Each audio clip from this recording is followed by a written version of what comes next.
Всем привет! Небольшой лайфхак. Когда нету фрезерного станка, надо сделать шестигранник. Это я там болты специально делаю.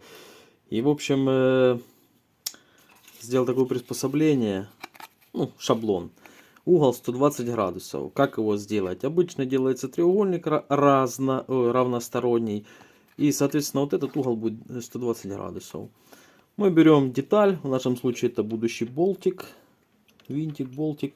Прилаживаем, сейчас видно, не видно. Видно, да? Прилаживаем одну сторону к патрону, другой стороной к одной из граней. К одной из граней. И чтобы немножко выглядывало. Ну, блин, перед камерой неудобно, потому что она мне мешает.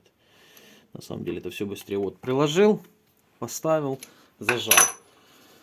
У меня шестигранник на 17. Я делал там 19 в минусе. Чтобы фасочки снялись. Касаемся и миллиметр снимаем.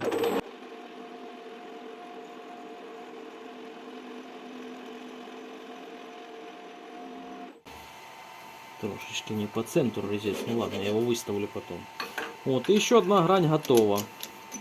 Повторяем со следующей. Это у меня еще одна осталась. Выставляю. Сюда раз, сюда два. Зажимаю.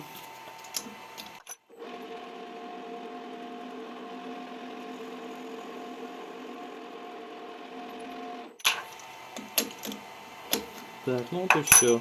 Один винтик. И перед этим я еще один сделал. Ключик на 17. Пару десяток я прослабляю специально, чтобы он спокойно залазил. Ну, то, что надо. Что здесь, что здесь. То есть, кому надо, пользуйтесь. Удобная штука.